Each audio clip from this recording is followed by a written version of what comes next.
As long as you are convinced you have never done anything, you can never do anything. Malcolm X. Welcome to the We Don't Believe You podcast series.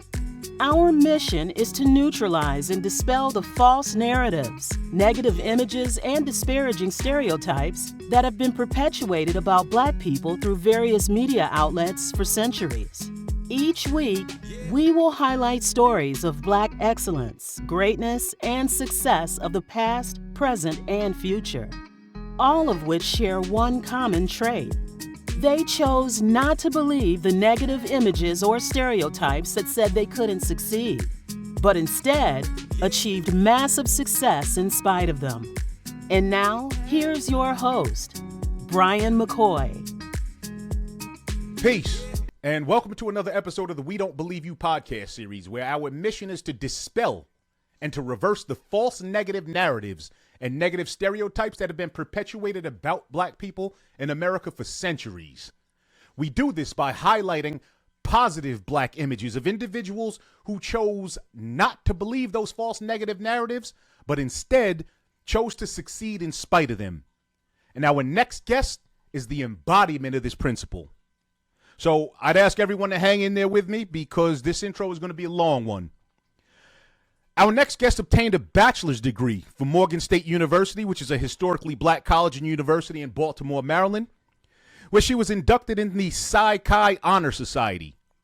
She obtained a master's of philosophy degree from Walden University and a dual degree, that's a second and third master's degree, in Human Resources Management and Operations and Public Administration from John Jay College of Criminal Justice.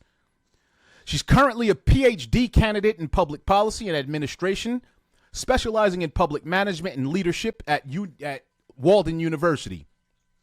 She's the founder, president, and CEO of DC Social Media, LLC, and she currently works with the mayor of the city of Yonkers as the Public and Community Affairs Assistant.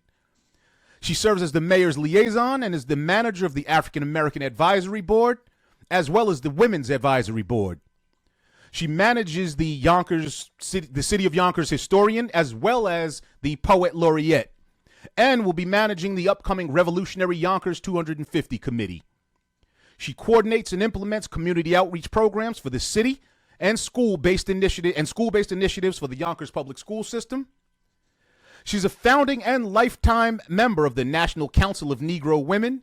She's the recipient of way too many awards to mention, but just to name a few, the Henrietta Lacks Award from the Yonkers branch of the NAACP, the Thurgood Marshall Volunteer Award for the YWCA of Yonkers, and the U.S. President's Lifetime Achievement Award from Pamela's Big Heart Foundation, and again, that's just to name a few.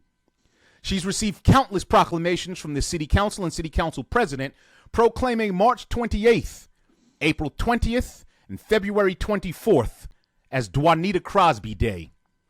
She's a mother, a community leader, advocate, and activist. She's a philanthropist, an entrepreneur, a pioneer for social justice and equality, a humanitarian committed to creating a better future for all. And most importantly, she's a beautiful person inside and out. Please welcome Miss Dwanita Crosby. Thank you, Brian. Thank you for that introduction. Yeah, no, that's a life well lived already. Thank you.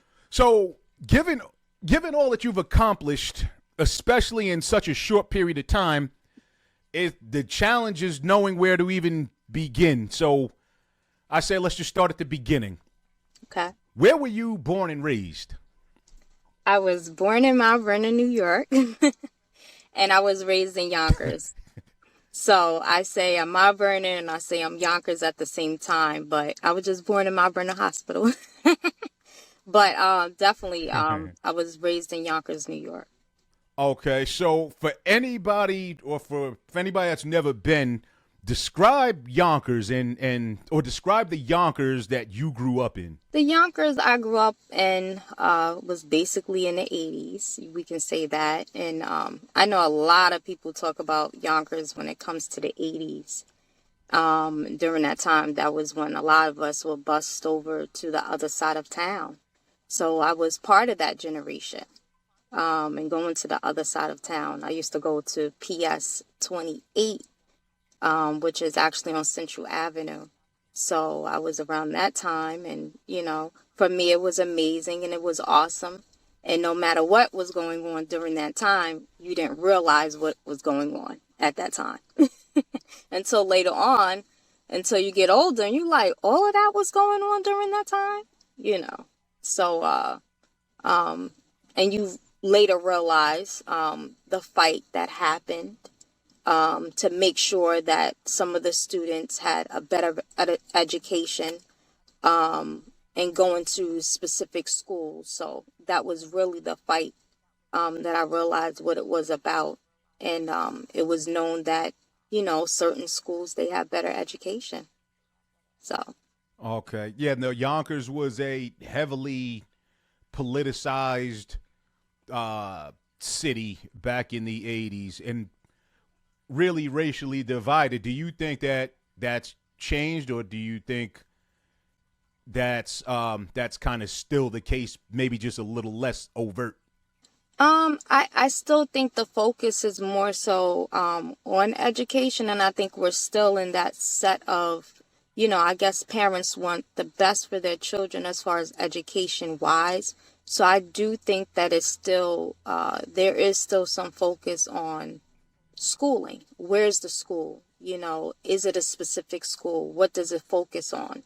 So I think that still is a focus for parents, period. I think they still do look at whether a school is on a specific side of town and if it's better. I think some people, I do hear, parents do talk about that. And, that's just within me working with youth in the past. And that's prior to me even working in the mayor's office. So I'm not going to say that's a situation now, but just by working with youth, I've always heard that.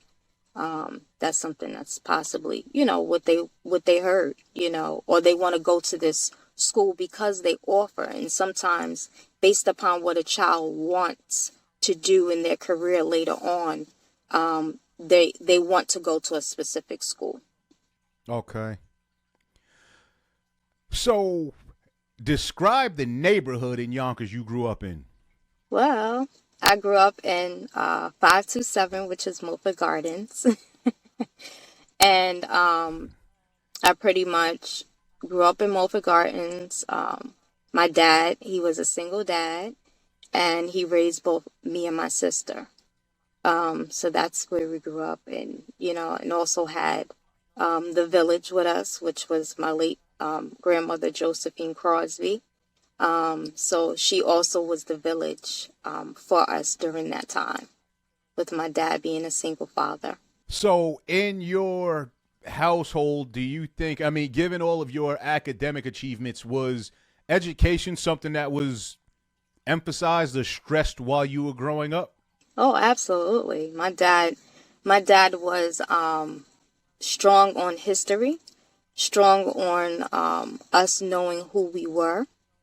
So it was very pivotal to him for us to know our history. And I'm gonna share a short little story. Is that at one point in time, being that I was bused on the other side of town, I had somewhat of an identity, maybe you could say identity crisis, where I thought that, being that I was fair skinned, that I was white. So I remember telling my sister, who's 9 years older than me, and I said, we're going to be okay. We're fine. And she said, what are you talking about? And I said, we're white. So she said, what do you think Dad is? And I was like, he's black. And she was like, and what are we? I said, we're white. We're going to be just fine. And she was like, Dwanita, stop. So that's where it's more so like my dad has always been read a book, giving me knowledge, always place specific books in our household. And one book I remember in particular was What They Didn't Teach You in History Class. And I think that's one of the books that always stood out to me.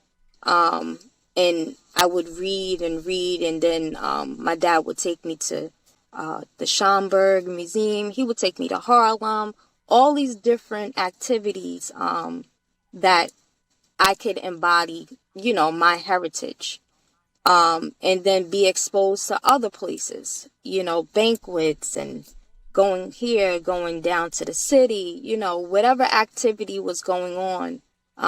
Whether it was involving children or whether it was involving my heritage. And I don't know if you remember, Brian, do you remember us having to go to the Chima Center for the Kwanzaa celebrations? Do you remember that? Yeah, Down that's in old Riverdale? school. On Riverdale, yeah. Yes. See? And I think your dad was a huge part of that too. So, with the Parks Department and all those other things. So those are some of the things that you remember, that you would hold on to, and you would be like, okay, that's my people. And so I would say, yes, education was a strong foundation in my home. And being that I had, sometimes you look at, even when you go to your family reunions and you think about your heritage and you think about your ancestors, your great grandfathers, and they were educated. On my dad's side, I know we had a number of professors and teachers and all of these various people. So you say, hey, these same people that I'm reading about in books, like my family has that as well. So it also gives you a great sense of wanting to strive for more and strive for, to the limit, whatever you can achieve. And that's what my dad always would instill in us. Read. We read a lot. We had a bookcase, like literally in our home. And if I'm like, Dad, I'm bored, he said, go read a book. And that's exactly what. Yeah, my father used to say that. Go read a book. You can't be bored. And I'm like, oh my gosh. Yeah. So if I wasn't outside playing, it was go read a book. You can't be bored. I wonder if one of them got that from the other one, because that's exactly what my father used to say. Yeah. Impossible to be bored with all these books in here. Yes. Probably did. So what do you remember, if you can remember, what do you remember wanting to be when you grew up?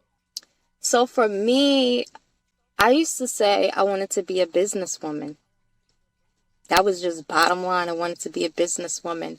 And I knew I wanted to be a teacher as well. I did know that. I used to line up my, it's so funny because in the projects in Mulford, we had like this door. I think it was the steel doors then. If you didn't have the wooden ones, you had the steel doors. And I used to take chalk and just, write on the back of the door. And even though my dad used to say, stop writing on the back of that door, stop doing that. And I would wipe it off, and then I would take a week, and then I wouldn't write on it again. And I wait for him to literally forget about it. And then I would go back and I would write on the board. And then I would use my stuffed animals and my dolls, and they would be my students. So I knew at a very early age that I really wanted to be somewhat a teacher, but I wanted to be a businesswoman too. Yeah, that's interesting. And I would imagine the books kind of helped and shape you mold goals for yourself. I believe so. That's a pretty cool story. Yeah, no, that's interesting. So what was your, I'm trying to think of a way to ask. So in terms of the because one of the challenges that I believe, and one of the reasons why I wanted to do a podcast, was because I do believe that black people in America, we have a challenge when we go to do stuff. And that challenge is, you look at how many black people are doing stuff and you say, can black people do this? Like, do black people really be teachers? So you have to, that's a hurdle that you're going to have to overcome at some point in your life, journey, career as a black person. Absolutely. Do you feel like your father's implementing black education and black history, do you feel like that's something that helped you get over that hurdle early in life? Because you already knew about black accomplishment and achievement. I did. Definitely. I say that all the time.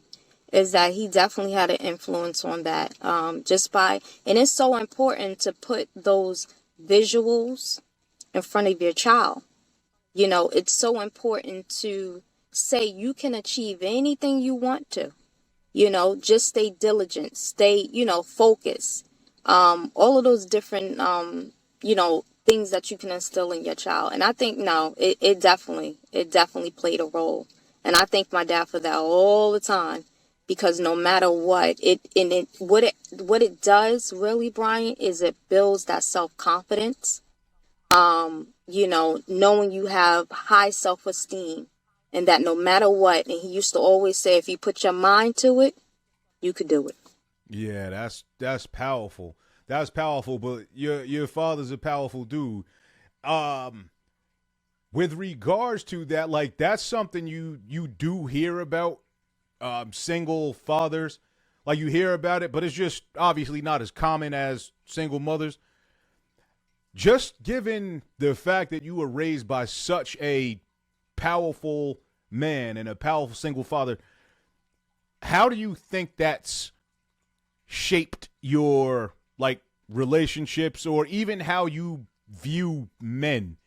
Yeah, it definitely, with a strong man in your life, and being that I had a strong Black man, a strong father, hardworking, all of those qualities is the same qualities I look for in a man. It's the same qualities. So what happens is that, just like, if you put a role model in your life, and these are the role models or whoever that you have around you, you're going to more than likely want to lean over to these type of people and these type of individuals. And he definitely, just by being that strong Black man in my life, that definitely has shaped my relationships, has definitely shaped who I choose to be around. So definitely he does. And then you know how it is. I mean, you just don't bring anybody to your parent, right? Because they're like, who this? I don't want no hoodlum. And, these are the things that, fathers, because they feel like, okay, I put you through college, right? And at the end of the day, their thing was, if I put you through college, then now as an adult, you should have some sense of everything that I instilled in you. You should have some sense to say, this is not what I want for my life. I didn't show it to you, so why should you show it? Why should you be displaying that? And I think that's also how we grew up, right? Knowing that the name, your family name, meant something. And you were not to disgrace your family, because your family name meant everything. So, we tread lightly when it comes to things like that. So he kind of forced you to have a really high standard, or he set the bar kind of high as far as men are concerned. I would say that, yes. And then you never know. A lot of times, just being around certain various types of people, just everybody, just in general, you do start to say, okay, this is the vision. These are the people that I would like to be around, or whatever. And it does kind of shape you. And don't get me wrong. I'm not the type of a stuck up kind of individual. People can be particular, but what I'm saying is that, no matter what, yeah, my dad has shaped that. So that's actually a really good thing. Mm-hmm. So what high school in Yonkers did you go to? Lincoln High School. I'm a Lancer. Were you always a good student? I would say, yeah, I was a good student. I would say I was a good student. I know one time I acted up. I was in let me see, third grade. I acted up in third grade one time because I didn't like the teacher. She was just, for me, I felt like she was very racist. She treated kids differently based upon their race and things of that nature.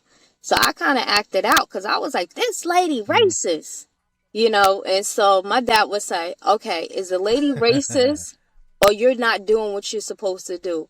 Or, Dwanita, you don't like the lady. So your parent also knew you. They knew who you were, and that's the difference. Like when your parents know who you are, they like, come on, stop. But I would say third grade, I straight was like, I don't like this lady. And then other than that, I was pretty much I would say I was a good student, education wise. And just like any other kid, sometimes you like a roller coaster. You go up, you go down, you go up, you go down. And I think also, the one thing that had helped me is that, with my dad, we had a routine. So knowing we have, that homework time, so that also helps too when you have a routine with your child. And I do the same thing with my son. And even though I'm working and my dad has my son and picks him up from the bus stop, he knows same thing with me as he did as a kid. You come off the bus, you eat, you do your homework, or it's vice versa, or you do your homework and then you eat. But it's a routine so that when I pick up my son, everything is done. And then what we do is we have that us time. And then he gets ready for bed and he, gets a shower, things of that nature. But it's so important that you have a routine with your child. Then when you wake up in the morning, you cook them breakfast and before they go to bed, and then go to school, and then all of these things, a routine is what helps. So do you remember liking school? Like, were you one of those kids that like pretended to have a stomach ache so you didn't have to go, or were you up and ready because you enjoyed being there? You like school? I tried that sometimes, but it never worked. I would say I have a headache. Yeah, nah. My dad would say, okay, go take an aspirin and then go to the bus stop and go get on the bus stop. Go to the bus stop, get on the bus. That's what he would say. Oh, I have a cough. Okay. Ask your grandmother, see if she has some cough syrup. Take some cough syrup and go get on the bus. So everything he had a solution, but all in all, you were going to get on the bus to go to school. Bottom line. So there was none of that. Or either if I did get sick, my dad would say, okay, go to school. And then you would get to school unless the nurse called. Then that's when he would come get me. Even one time I had... Yeah, so Leroy was... You're fine. Yeah, so even one time I was like, Dad, I don't know, I think I got the chicken pox. He was like, okay, go to school, let the nurse call me. So I was like, okay. And it also happened with the flu, same thing. And he was like, okay, let the nurse call me. Because it was like, no, Dwanita, no. You was not self-diagnosing yourself at all. Wait till the nurse called me. Yeah, nah. And bottom line, like you said, you going to school. Mm-hmm. So chicken pox, stomach ache, you going to school. Whatever, you going to school. Yeah, no. For you, Morgan State wasn't like, I want to go to a black college. It was these people have gone before me, and it's a legacy, and that's why I'm going. Or was it, I want to go to a black college? It was both. It was literally both for me. That's what I knew, right? That's what I knew, is that I wanted to go to a black college, historically black college. And I also felt like that's where I wanted to go and carry the legacy. And one of my nieces, she actually will be graduating from Morgan State as well with the nursing degree in December. So I felt like, once again, we have someone else, a fourth person going to Morgan State University. So describe, and that's beautiful. That's definitely, truly a legacy. What was describe life at a HBCU? So life at a HBCU, I would say for me, honestly, I didn't participate in a lot of the activities at the HBCU. The first year I stayed on campus, and then me and my roommate at the time, we had actually moved off campus, and we kind of focused on going to school and then working at the same time. So while I was going to school, I was also working for a program called Jumpstart, which I was working on campus with the Head Start, the Morgan State University. They had a Head Start program. So I was working with them, and then I was also working at Sunglass Hut. So I was working two jobs, and I was also going to school full time. So I would say a lot of the activities I really didn't participate, but as far as that, I'm going to speak about the education wise about it. I literally love going to a HBCU because you saw a lot of us that were teaching. And at Morgan State University, there were a lot of our professors, because I had the psychology, was psychology degree, and literally we had a lot of professors that had their PhDs. So they taught as if we were actually in a master's level, and we had to do research proposals, and they literally had us doing things that were beyond the scope of just having a BA. So what I would say is that they brought their knowledge and their background into the undergrad. So they kind of prepped us for education beyond. So I thought that was awesome and amazing. They were so understanding. And that's another thing too, is that sometimes they can be more understanding when it comes to something you're going through. And they can really say, okay, I know what you're talking about, and this is what we're going to do. So I think that's one thing that I would say that I love about going to a HBCU, is that the commonality is there and the understanding is there when you're going through something personally. But not only that, they know that we have to climb a little bit higher and work a little bit harder.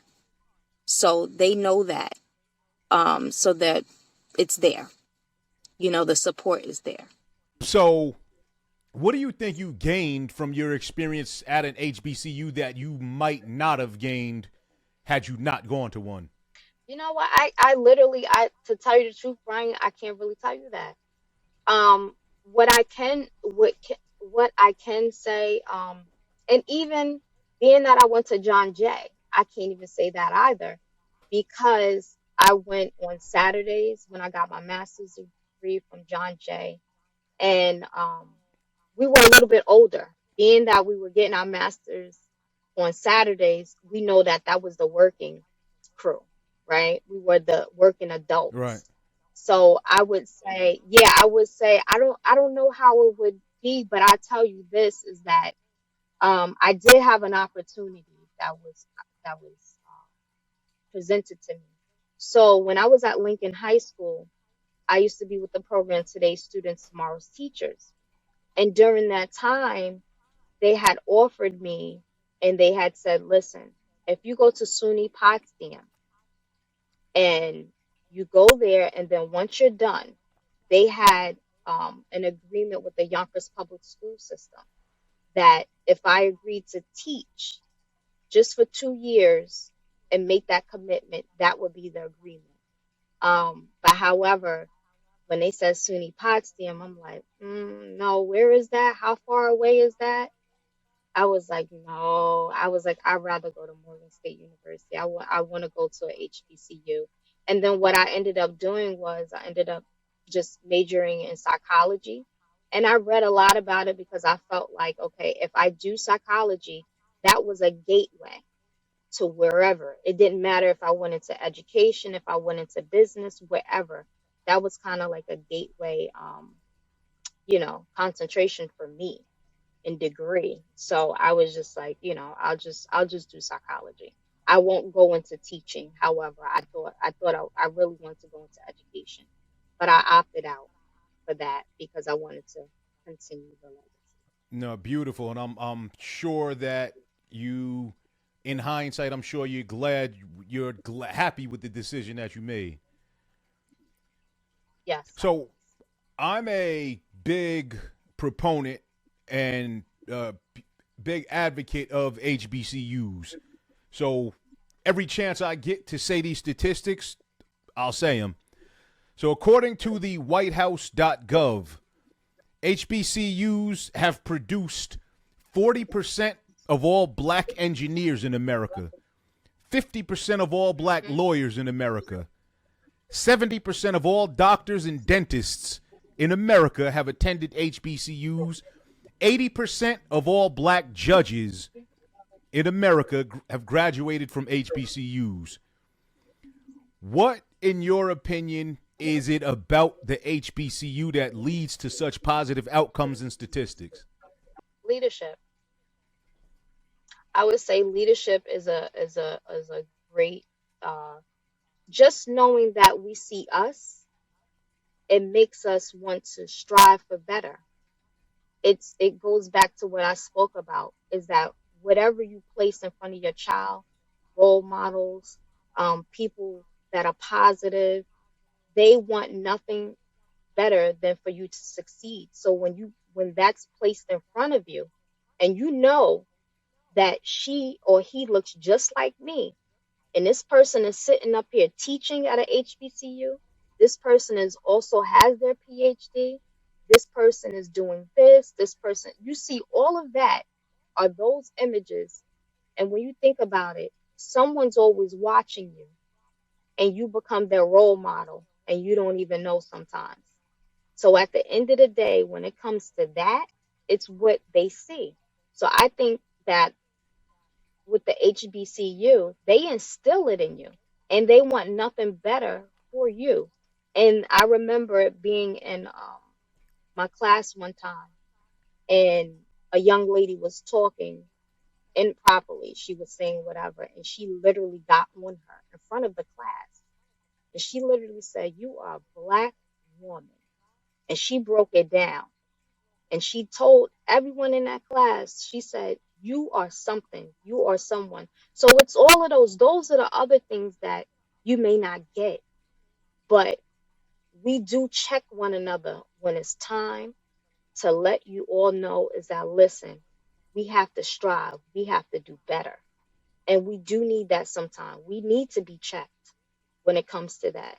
You need to know is that at the end of the day, your climb is going to be a little higher, but you got to do better.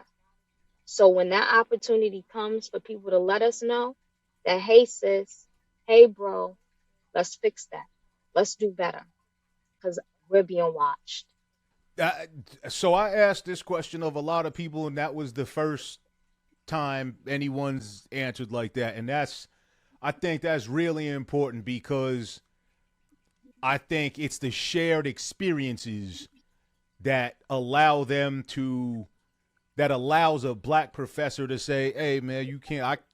I can't let you slide with that. Like I can't Hmm. let you walk around That's thinking right. that you could do that you could handle stuff like that." Yeah, no, Absolutely. no, that's pretty profound.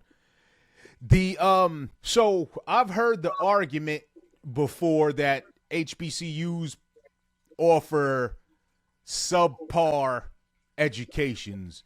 What's your counter argument to the fact that HBCUs offer subpar education? Well, I would say this. Um, when I was there, and I'm gonna say when I was at my particular college at that time, um, and I don't know how things have changed. It you got to think about it. What happens is that it's not really the education that is subpar, but it may be the professor at that moment. That has something to do with it too. What are you delivering? And not most importantly, what are you offering? So what are you offering to your students? What are you offering as a university? So once you leave from here, what are you offering? And I'm going to give you an example, like I shared before, is that I was able to also be a student, but I was also able to work with the Head Start students at Morgan, and what they had was a Head Start. So there was an opportunity for us to have a job. So those little things like that, it's kind of like, what are you offering for your students? Um, I know Morgan State, they're building a lot of different buildings. They're getting a lot of different funding. Um, and they have a hotel that I believe they built already. I've gone back like a year ago and I was just like, wow, and amazing. So I think what it is now is that some of the HBCUs are focusing on offering, because they got to bring the students in. And I think this past year, this last, and it was an article about Morgan State, to where it was so many students that actually registered, that they had to actually contract out other places for the students to stay. Hmm. So that's how, and it tells you, right? It tells you that the HBCUs are growing. That's what it tells you, that they want to go to HBCUs because it's so much, so many different opportunities. And I think Morgan State has really nailed it with that, by offering such a beautiful campus, by offering so many uh, amenities and different uh, various colleges and whatever and majors. But although, and I'm going to say this, although colleges may offer all of that, you got to also make sure that your professors and your staff and whatever, they're able to deliver. Because it's nothing like having the aesthetics outside, but what do you get? What are you bringing forth out inside? Education wise, and like I said, that comes from leadership. What are you doing? What are you offering? So, and let's not, you know, kind of be like, oh, whatever. You have to stay at the top. So you sound like a huge proponent of HBCUs too, and I think that's beautiful. I am. So you graduate from Morgan State, and um, after graduation, how long after graduation did you decide to pursue your first master's degree? Um, I would say, I think it was about 2 years. It was 2 years before I decided to go get my master's degree. So And you I've always heard John Jay College was a good college, so I decided to so you didn't get enough of with Morgan State. You still didn't get your fill of school yet. I didn't, because I was I was working at the time. I was working in politics. I was actually working for the council president uh, for 8 years. That was Chuck Lesnick during that time, and I was just like, maybe I should go for my master's degree, right? So I did that, and I went to John Jay's open house, and I was still trying to figure out what I wanted to do. Um, and originally, I was thinking about being an inspector general. That's what I Mm. originally was looking at. And then all of a sudden, I thought that's what I was applying for, but then they put me in, they were offering these dual programs. So that's what I got involved with. And how they got me involved with the MPA track was, they said, you don't have to pay for books, and you don't have to take the GREs. So I was like, I'm sold. Where do I sign? So literally, it was a great experience. John Jay was awesome. And the fact that they offered the opportunity as a working individual at the time. I wasn't a mother when I first started. Is the fact that I could go to school and get my master and go to school on a Saturday. So I literally was driving down. At first, I used to take the train, and then it took like an hour to get to John Jay from 242nd. I was like, this is crazy. So when I realized it was like only 15, 20 minutes away, I started doing that. So I just started driving to school. And I was just like, it was a great experience. It really was. To go to school on a Saturday, be able to take two classes every semester, it went by so quickly. It literally did. So, would you consider yourself a planner, or do you make decisions on the spot in general? I'm definitely a planner. I'm definitely So a in other planner.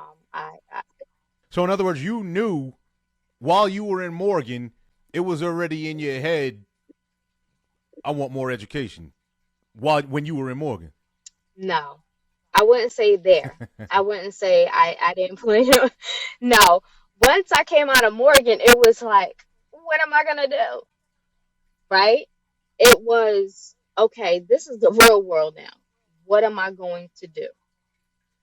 And I did stay. I did stay for another year at after I graduated, and I was working at Sunglass Hut, during that time. And I was just like, Dad, I want to come home. He was like, well, come home. Because at that time, I felt like I didn't see these positive images that I wanted to see when I was in Baltimore. Um, and, it was a lot of drug addicts and things of that nature. I would get on a bus. It would be so much chaos. It was just a lot. And I don't know, it just brought me down, and I was just like, wait, I'm looking for these positive images, and I didn't see it, and I was just like, nah, we don't do that in New York. That's how I would feel. So I was just like, I want to go back home. So I Yeah, did. so And that's how I ended up home. So I wouldn't say no. It was more so, okay, I go home, I gotta get a good job. And I literally, when I came home, I was able to get a transfer. So I worked at the Sunglass Hut in the Westchester Mall. So I was able to transfer there. And then they also had a baby store, and I worked that job too. So I literally was working 7 a.m. to 3 at one job in the Westchester Mall. And then I would go to my next job from 4 until maybe like 10 or 11, depends. And literally, I worked two jobs until I finally got the opportunity to interview for the government job with City of Yonkers. And then that was that. I was like, okay, this is my career. and never look back. I would never say I was going to go into, yeah, I never knew I would be in government, but I just knew at the end of the day I had to get a job. So all right, so here's the scenario. You have three bachelor's degrees. I mean, excuse me, you have a bachelor's degree in three. I've just never heard of that. But so you have a bachelor's degree and three master's degrees. So you chilling, you living your life, good job, everything is great. Whatever makes you want to put yourself through a PhD program after all of that school? I felt like if I did a master's, I can get a PhD. So I did that, but not only that, not only that, my heart is I love to teach. So, I ran an after school program for 7 years. I did that. So I did get my, teaching. So as you remember, like we spoke about my dreams as a little girl, right? Mm-hmm. So the business aspect, later on in life, I start my own business, right? And then not only that, the businesswoman part, but I also said I wanted to be a teacher. So by me working in government during that time, I also was able to run an after school program and work at that as my second job. Now this was before Donna's too. a little bit, before I gave birth to him. But I was also working that as well. So I was working two jobs at the time. And going back to that is that I was like, I want to be a professor. And I'm going to tell you this, what made me do that is because I felt like I had the education. So I tried to apply for a couple of jobs with Westchester Community College and I got denied. And then one of them, I tried to apply for, I think it was Dean of Students, Dean of something. And I got denied. And I was like, and what it required is that they specifically wanted you to have a PhD. They didn't care about the fact that you had the underlining. They wanted you to have a PhD. So that's what made me strive. I said, you know what? If I did my master's, let me get my PhD. And this has been the longest. I'm going to say this PhD has been the longest degree I've ever done. And it's almost like it's a marathon that never ends. But I'm at the end though. I'm at the end now. But it definitely has been a journey. And literally, I'm going to say that I'm about to hit my 8 years. That's how long this journey has been. And they always say it's about 1% that literally survives getting this degree. And it's no joke because there are a lot of stories where people say, I don't care if you, whatever color you are, they will say, I started, but I didn't finish. And I'm determined to finish no matter what. I'm going to get this PhD. Wow, that is really motivational and inspirational because that's so you're 8 years into the program? Yeah, I would be hitting 8. Yeah, I literally have to be done by February of 2025. So you figured 12 years K through 12, two masters, all of those, the bachelor's degree. So you've probably been in school half your life. Literally, you've probably been in school more than half your life. Literally.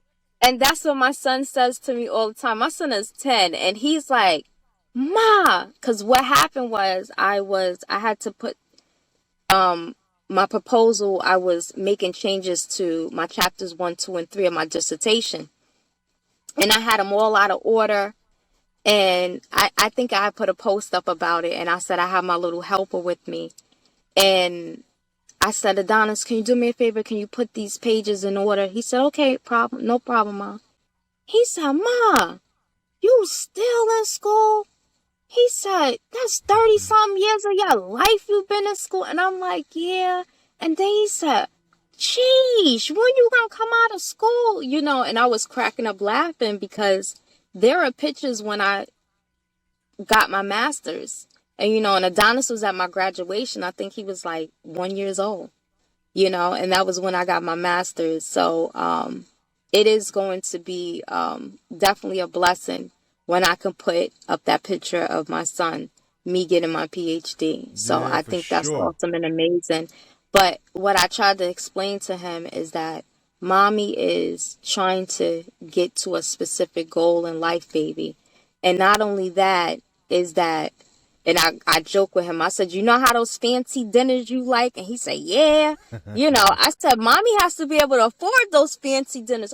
He said, okay, mommy, I see. You need more money. Okay, I understand now. So it was just like, he was like, Dad, come on, Mom. I was cracking up, Nah, that's hilarious. But the thing is, I think the coolest thing is that image in his mind because like little as a little boy, yes, he knows there are black PhDs. Yes. My mother got one. Like, you know what I mean? So it's just really cool. So like the obstacles in his mind are eliminated early. And I think that's so dope. I think that's so dope.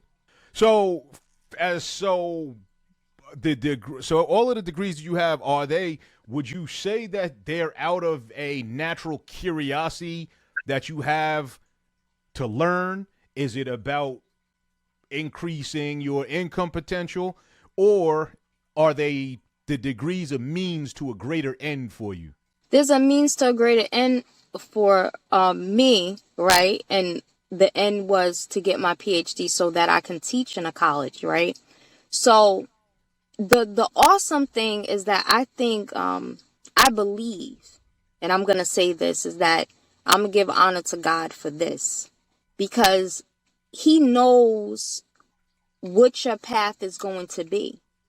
And it just so happened that another thing is that when I went to get my PhD and I went to go apply, they said, forward me your transcript. They literally shaved off of 3 classes for me. 3. So that even made it shorter, even though I'm still at 8 years. But it made it rode me in, right? And they did the match. And I was just like, wow, you got me. So, and then when you look at everything, it's like everything lined up just the way it was supposed to. So, although in my mind, I was still trying to figure things out and what I wanted to do, I knew that me being in government with the MPA program, and as I was believing the Inspector General program, but for them to tell me HR management operations, that's how I got a job after my 8 years of Chuck.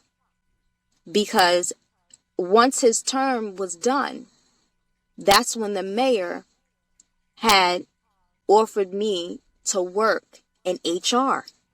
So I have 2 years experience in working in HR because I had that dual degree. That degree. That was it. So a lot of times just having the background, that helped. So I could say I could apply what I have learned and then apply it to the real world at the same time. So for me, that came easy. For me, just having the experience in working in government for 8 years.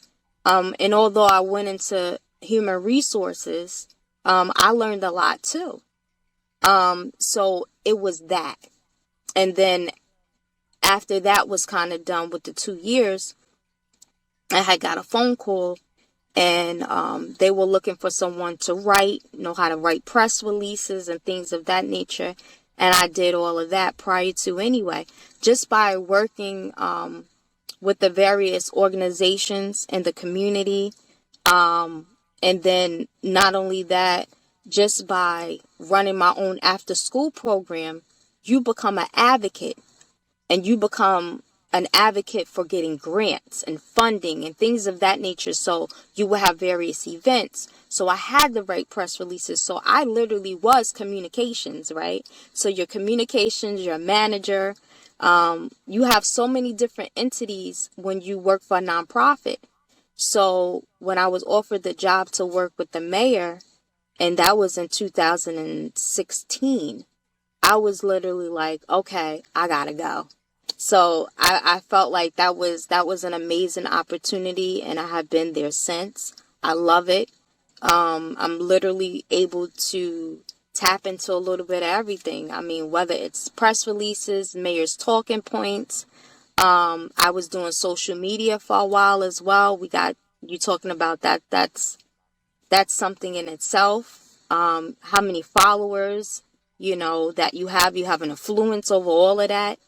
And then I'm able to do programming. So I'm still able to work with children. I'm still able to work in the school system.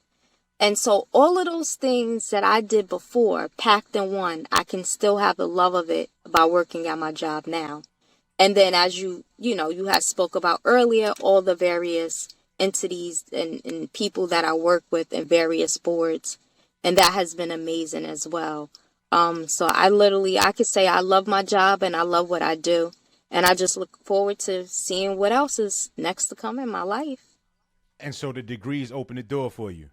Yes, they did. Yes, they did. And I'm going to say this is that, I know a lot of people say it's who you know, but I'm going to say this is that we must be able to get as much education as we can. Because that's what they say. Where did she go to college? You know, did she graduate? These things matter. They matter. You know, some people may say, no, it doesn't matter anymore, or I'm not going into that. Now, don't get me wrong. Everybody may not be college material. I understand that. But if you can't go to college, get a trade. Start your own business. Get experience. Do something. But educate yourself. Get certified in something.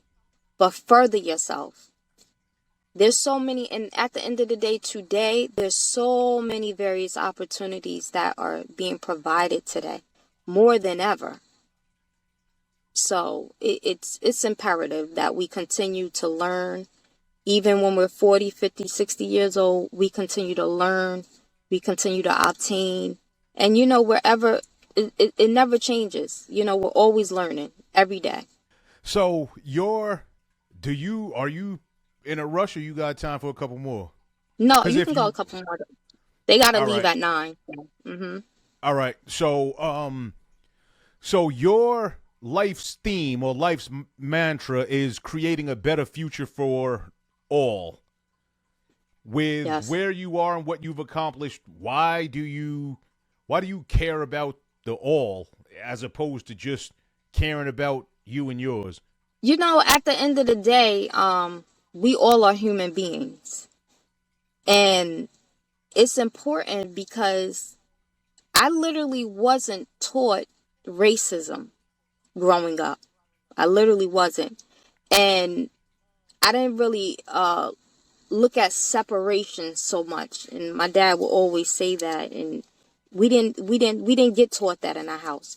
What we got taught was about our heritage. That's what we got taught. You know, we learned about that. But we were raised that no matter what, don't be mean and don't be evil. So remember, we all sometimes go through the same thing. It doesn't matter what color we are. When you sit down and talk to someone and they tell you a life story, we don't see color. What we see is an issue that has to have a solution. That's what we see. And sometimes when you do that, you never know. If you fall on the ground, you never know who is there to help you. So when you say for all, when I say for all, I feel that no matter what, we definitely need to help one another, especially in these times. There's so much stuff going on. And we definitely need to help one another. It doesn't matter what skin color you are, we need help. Because it's crazy out there. But I'm going to tell you this. When it comes to our people, I'm going to push. I'm going to push. And what I also do is, you know, a lot of people call me. A lot of people speak to me and ask me for advice. And no matter what, I always tell them and encourage them is that have faith. There's so much stuff going on, and we need to exercise our faith. Do you think that the world is mostly good and there's just some bad? Or do you think that the world is mostly bad and there's some good?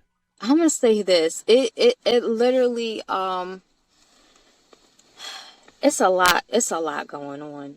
For some reason, I feel like we didn't have this much bad. You know, and it's just like, what is going on? You know, I literally don't really watch the news because I've never been a news watcher per se, because I felt like it was all negative. Where was the positive? You know, I think they show a lot of negative. So I don't really watch the news as much, and I like to focus on the positive. But it just seems like every day when you wake up is something, and it's to the point where babies, families, relationships, they're killing one another. It's a lot going on. And I'll be like, oh my gosh. And sometimes as a parent, you say, geez, I brought my son into this world and I have so much to educate him on and shield him about and make sure he's good, make sure his mental's good. There's just so much going on. So it's a lot of bad going on. But I think it's up to you as a parent. It's up to you as an individual to keep as much toxicity out your life and try to focus on the positive and keep your mental correct. And if you are having some mental health issues, and I think that's another thing what's going on too, is that seek therapy. Because there's so much therapy, there's so many resources that are available.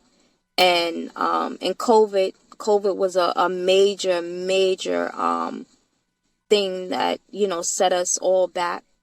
And I think that's where we saw a lot of mental health come out during that time. And I think it's so important. Don't be afraid. Don't be afraid to seek help at all. There's so many resources. So I would say it's a lot of bad, but you have to, as an individual, you have to focus on what people, places, and things you need around you in order for you to have that healthy balance. Okay. So you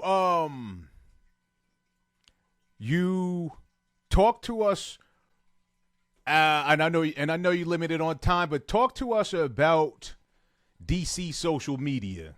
DC social media is pretty much something that me and my business partner, his name is Gonzalez Wesley, and it was so funny because I was working for him at one point in time. He wanted me to help him. He needed somebody to help with his social media for a number of clients. And this was like a little bit during COVID. And we kind of like, we vibed together. And then I remember him saying to me is that, you help me, so I want to help you. And I was like, okay. I was like, what are you saying? Okay. He was like, Dwanita, you need to open up your own business. And I was like, what? He was like, you do.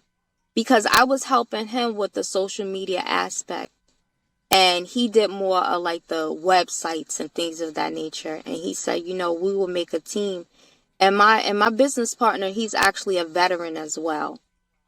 So me as a minority business owner and then him as a veteran, it was just a beautiful match. And we worked well together. So I said, okay, so we actually created DC social media. And the whole goal about it was to be able to take over someone's social media. Because as I realized, a lot of people, they have businesses or they have small businesses, but everybody doesn't like social media. And I'm going to say this was before AI was generated, because I know a lot of people use AI right now. So, but it was more so us being able to take over businesses and have and manage their social media accounts. And that was the goal. But we are more than that. We make sure we build websites from the ground up. And not only that, whatever business needs that you look for us to do, graphic designs, whatever the case may be. But it was really about being able to manage and then be creative on the other side. And more so, I'm going to say the other part is that what I love the most, that I believe that I do well, is branding. Honing in on the individual and knowing how to ensure that it projects visually. So that's what I do love the most, is branding. So I myself, I have helped a couple of people do that, as far as whether it is a church or whether it is their own businesses. I've helped them to do that. So I was gonna ask you just do a 30-second commercial Oh gosh, no. for I wasn't ready for that. you basically just did it. But yeah, no commercial? No, no commercial. I'm just gonna All right. say if you could take that, and I'll just say the website if anybody is interested in utilizing our services, it is dcsocialmedia.org. In addition, we're also on Facebook as well, and you would see DC Social Media as well on Facebook. So we're on Facebook, and we also have our own website. Okay. All right. So the business is going well. What would you say is next for Dwanita Crosby in life? Well, the next thing that I want to focus on is being able to be a professor. Once I get my degree, my PhD, I want to actually become a professor. So, and me and Adonis just enjoying life. Okay, so that's so the next chapter is completely different than what you're doing now. You're entering into Yes. your professorship. Yes, All I right. will. Well, so I think I speak on behalf of the entire community and society when I say thank you for all the work you do in the community, and thank you from the all that you represent. And thank you for, most importantly, being such a positive black image of success, accomplishment, and achievement. So, again, I think I speak for all when I say how extremely proud of you we are. And thank you for everything that you do. But before I let you go, one last thing. We have a segment called the Black Box segment. So we ask guests to make a deposit of some wisdom, insight, advice, or guidance to uplift the community or some segment of the community. So what would you like to deposit into the Black Box today? What I would like to deposit is to continue to stay focused. I know we have so much going on externally, but I think it's most important for us to stay focused on what we want to achieve and keep the faith, exercise your faith, and I believe that everything else will follow after that. But I would say continue to remain strong as possible. Don't be afraid to utilize any outside resources for your help, mentally, physically, spiritually, whatever it may be. But continue to seek help and continue to seek and lean on those that are actually in a community doing something that you may like. Don't be afraid to ask them, how did you get here? How did you do this? Or how did you do that? Don't be afraid to do that, because that person may be able to drop some knowledge on you that's going to help you heighten and get to where you want to go and achieve your goals. So don't be afraid to ask for help. Don't be afraid to ask for guidance. Ladies and gentlemen, Miss Dwanita Crosby. And calling her Miss Dwanita Crosby is a limited time offer because in December 2024, now you're going to have to call her Dr. Crosby. So Yes, God willing. shout out Dr. Crosby. What an accomplishment. But thank you for your time and your energy today, and thank you all for watching and listening.